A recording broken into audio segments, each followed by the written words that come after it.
Hey, what's up, Master Trainers? This is your host, Charlie Jonas here, straight out of Pacific Valley, and today I'm gonna be explaining more rules.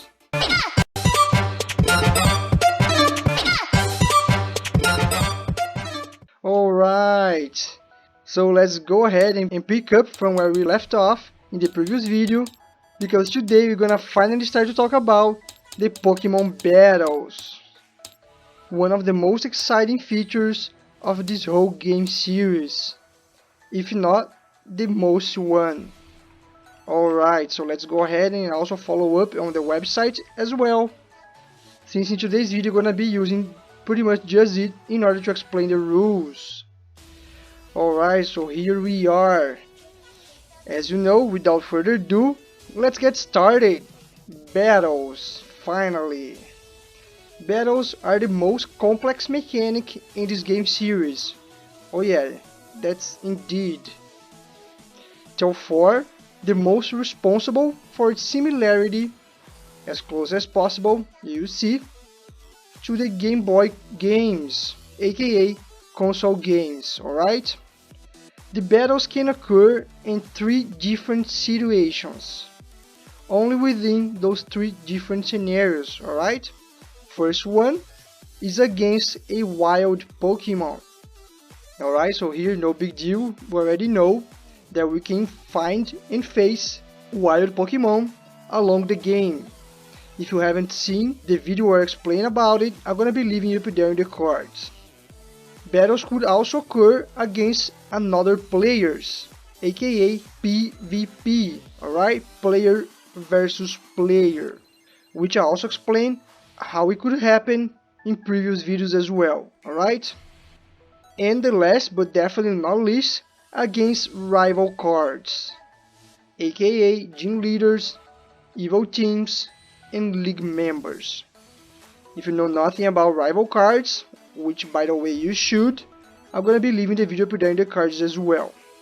So here's something you gotta pay attention. Due its complexity, players must follow all the rules with a high level of attention, alright? Okay, so now let's go ahead and start to understand how battle works. And in order to do that, we're gonna start talking about the mechanics behind advantages and disadvantages. Although before we started, I gotta ask you something first.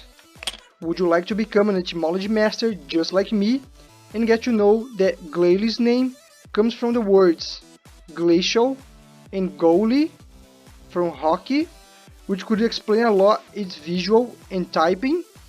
If the answer is yes, so you should check it out my Etymology Master online course. They're gonna be teaching you everything you need to know behind each Pokemon name's origin in a very fun, quick and visual way. Besides earning an exclusive Etymology Master certificate after concluding each one of the courses, you're also gonna receive a bonus PDF file in order for you to study it again anywhere, anytime you want. So if you got interested about it, don't forget to check it out the video gonna be leaving up there in the cards. Alright, with that being said, let's go ahead and talk about advantages and disadvantages. The first thing to do before a battle starts is to check the advantages and disadvantages that might be applicable to it. These interactions are the terms regarding the attack type of each Pokemon, alright? So that's very important. We shall regard the attack type, not necessarily the Pokemon type, because not all the time they are going to match, okay? Check attack section of each chip to know its attack type. So as I mentioned before in previous video, where I explain more about attack and life, and by the way, if you didn't see it, I'm gonna be leaving the video preparing the cards.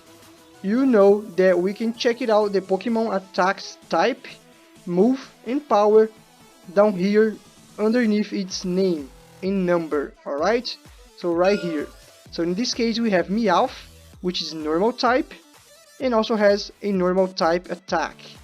Although here in this case with Gloom, we have a Pokemon which is grass and poison, but has its attack poison typed, alright? So you always need to come here and check its attack type, alright?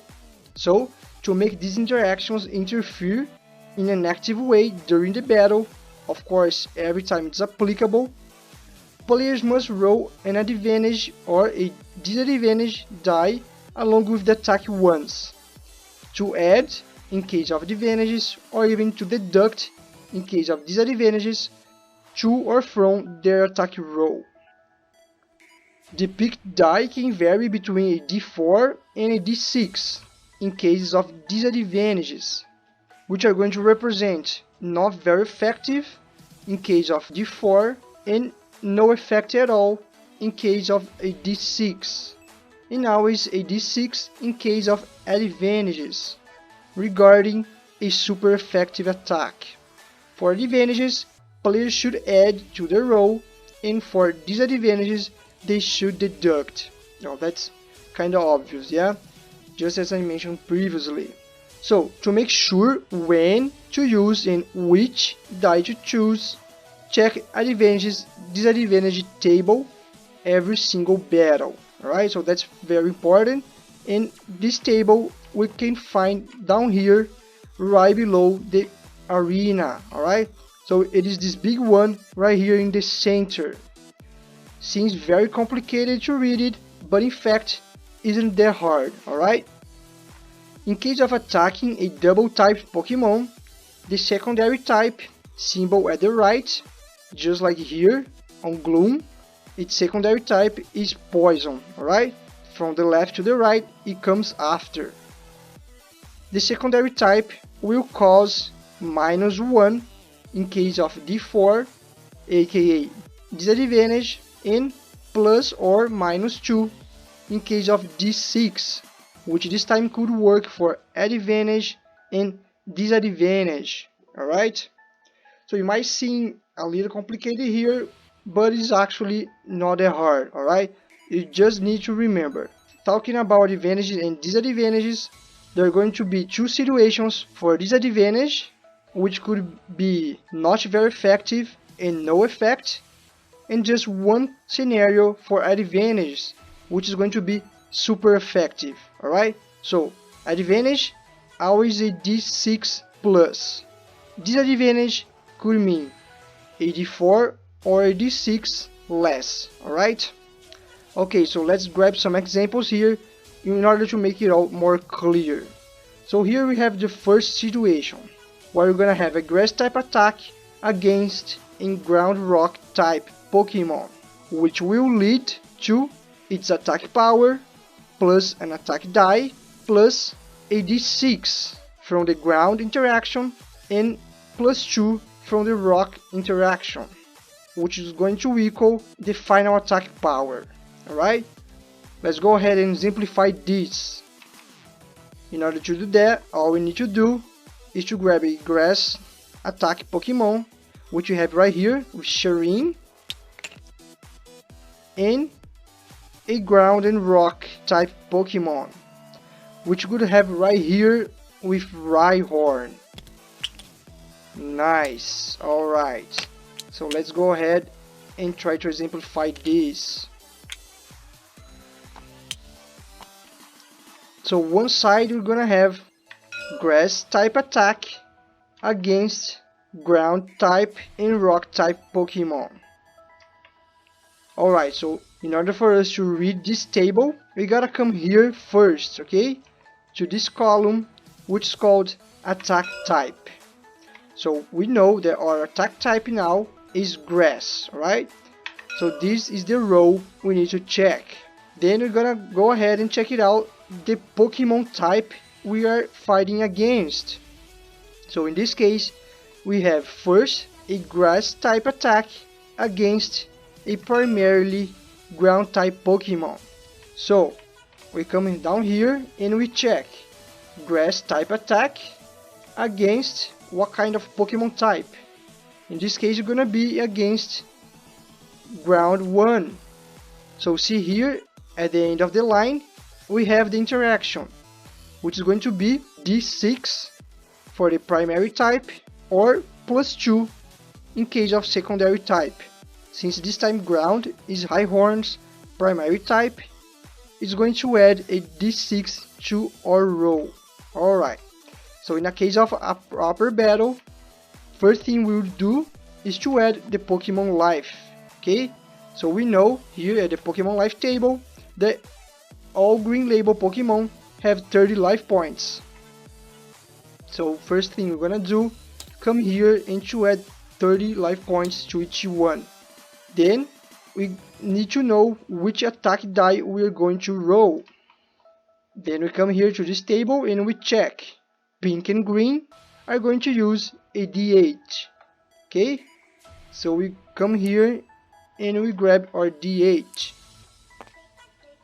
Then we have to check for eventual interactions regarding advantages and disadvantages. What we just did, alright? And we just realized that grass type attack against primarily ground type Pokemon are going to grant us a D6 plus, alright? Which this time is going to be this one right here, the D6 advantage die, which is going to be the only advantage one. Alright, but that was just its primarily type. Let's check it out, the interaction against its secondary. Then we have grass against rock, which is going to be the same interaction, alright? D6 in case of primary type, or +2 in case of secondary type, which is the case right now, alright? Since rock is its Rhyhorn's secondary type, now it's going to grant us an advantage of 2. So here, if you're playing the virtual game just like I'm doing right now, you see that we have markers for bonus and also one for disadvantage and another one for advantage, alright? Since advantage will always be D6 or +2, the only option we have here is to add +2 or to remove it, okay? So that's the scenario is going to be my attack power, my attack die, plus the result of my advantage die, plus my advantage bonus, alright? So it's going to leave me with a base attack of 7, since I have 5 +2, plus the dice result. Let's go ahead and check it out. What would happen to Rhyhorn? So Rhyhorn has a ground type attack. So ground type attack right here against grass type Pokemon. Grass, see? So it's going to be not very effective. It's going to result in a disadvantage D4, since grass it's Sharing's only type, alright? So we have base attack of 7 plus 2 dice, and here we have a base attack of 3 plus this attack die less the result of this other one, okay, the disadvantage D4. So that's how we would go. Let's go ahead and roll the dice to see what happens. So here in this case, Sharing will be hitting with 7 plus 3, which is 10, alright? 10 plus 7, what equals 17. So Rhyhorn in just one hit would lose more than half of its life points, alright? Although when Rhyhorn's attacks is going to be way less effective, since this time is going to be 4, alright? So we are deducting 3 from 7, leaving 4, okay? So in order to know the proper result, we always have to hover our pointer on top of the disadvantage die. So here we have 7 minus 3 equals 4. So we have 4 plus 3. 4 plus 3 is 7. So we come here and take 7 from Sharing's life. So that's our first example, okay?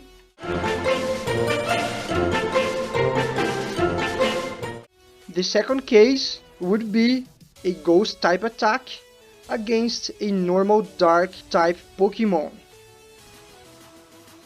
What would lead to attack power plus attack die minus a d6 minus 1, okay? This will result in our final attack. Alright, so let's go ahead and check it out this example. Okay guys, so here remember we had a d6 and a +2, okay? Now it's going to be almost the opposite. Alright, so after a while I realized that this example is not quite accurate, alright? So I'm gonna be demonstrating the same situation, although using a different example, okay? So instead of having ghost attack type going against a normal dark type, which I don't believe exists, we're going to use a fighting attack against a ghost poison type, okay? Which is going to be the same thing, resulting in a disadvantage d6 and a disadvantage -1, okay? So in order to do that, let's go ahead and grab Ghastly this time and any other attack type Pokemon. Here we have it, Monferno. Alright, so let's understand what's happening right here. So we also have 30 life points to each other, then we have d8 as attack dice, and now let's check it out, the advantage disadvantage between them. So we have fighting attack against ghost and poison type. So we go here, fighting attack against ghost and poison, which is going to be a disadvantage d6 and -1. So in this case right here is going to be disadvantage d6 and -1. Alright, which is going to result in an attack base of 3 plus the result of this die, and then less the result of this one, okay? And now let's check it out how it's going to be for Ghastly. So we have Ghost attack against fire and fighting type. So Ghost against fire results in no interaction, and Ghost against fighting also has no interaction whatsoever, okay? So it's going to be a clean d8 for Ghastly. So let's go ahead and exemplify how it works. So let's roll the dice for Monferno. Alright, so here we have 2, okay? 7 minus 5, resulting in 2 plus 3, since we have 4 minus 1, okay? So 2 plus 3 is 5. And then Ghastly will be hitting with 1 plus 3, which is going to be 4, okay?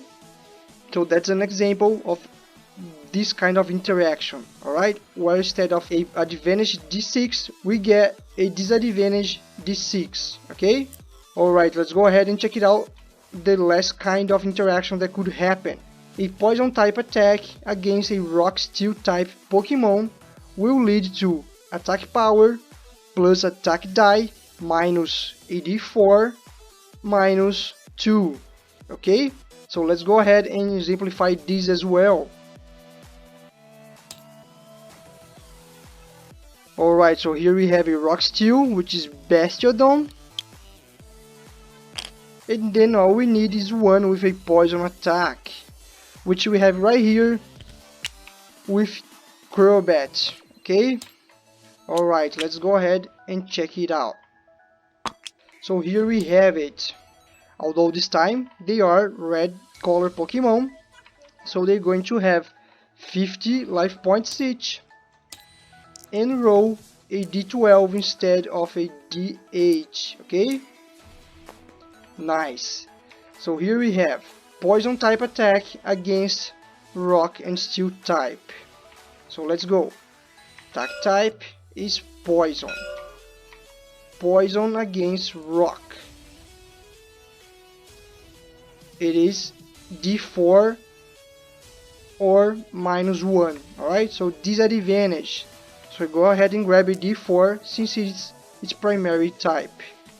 Then we have steel, okay? Poison against steel, all the way there, which is not effective, aka disadvantage d6 or -2, which is this case right here, alright?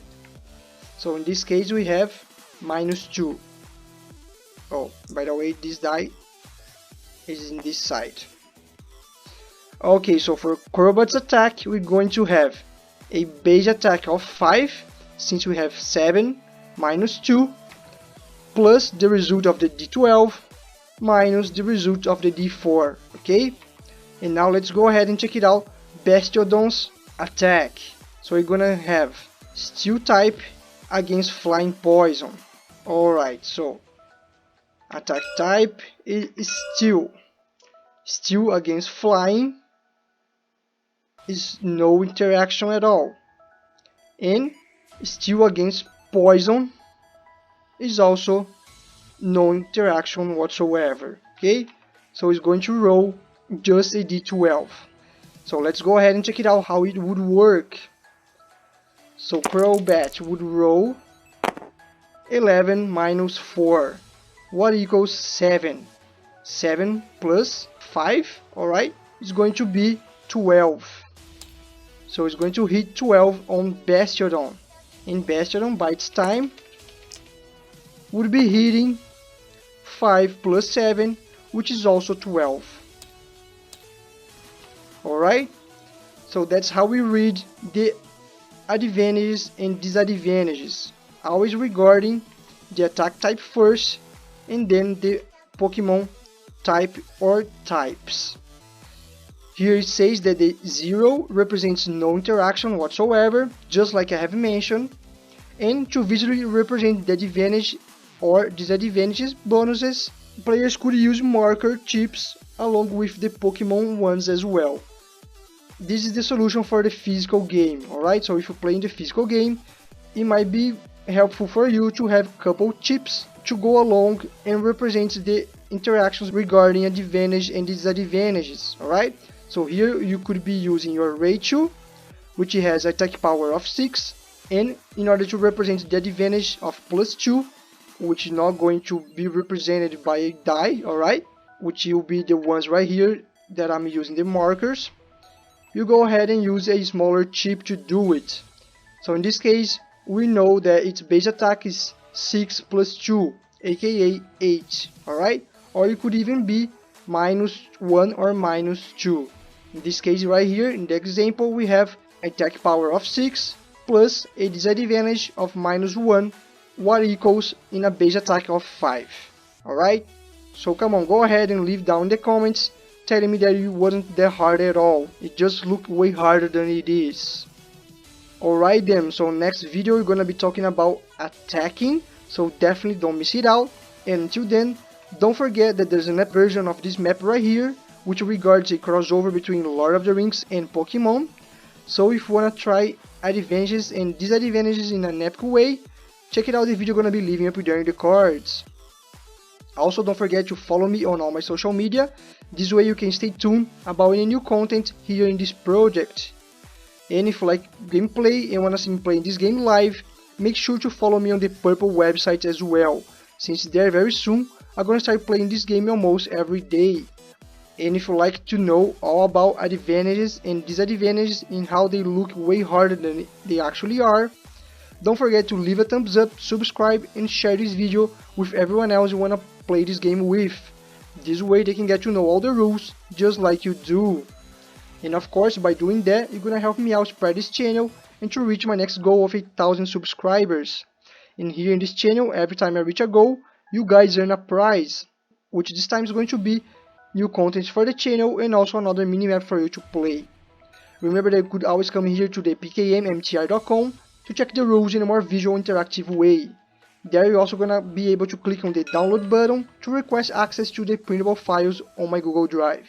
There you're gonna be able to find the content according to the publicly released so far, but this time you're gonna be able to download it, print it out and assemble your own physical version of the game, just like a huge DIY, alright? It's for free. All you have to do in return is to be a subscriber to this channel and to leave a comment down below, let me know you did it, and also telling me the first half of your email, alright? Pretty simple, pretty easy, and definitely for free. So if you have any doubts, check out the pinned comment down below. And of course, if you wanna play this mod right here, just like I'm doing, and have an amazing Canto adventure using all the cards and chips from all the generations combined, so you should check it out on my Patreon's page. There are gonna be finding two options to support this project, which is going to be symbolic option, where you could be earning a customized chip just like this one right here, although with your picture on it, and the other option, which is going to be the early access. Alright, through the early access you're going to be able to play this exactly same mod I'm playing right now, but also another 9 other ones, which are going to include between them the express game mode, super express game mode, and also mini maps. Alright, so already a lot of maps, a lot of content, and of course a lot of fun for you to play with your friends. And the best part of it is that if you share it with up to 5 other players more, it's going to cost you the same thing of the symbolic support. Alright, so it's such a good deal, don't miss it out if you're intending to play and have lots of fun playing this game online with your friends. I'm going to be leaving the link down there in the description. There you're also going to find a link to the Logos by Nick Academy. To check it out, a platform full of courses which are going to teach you everything you need to know to become a logo creator master.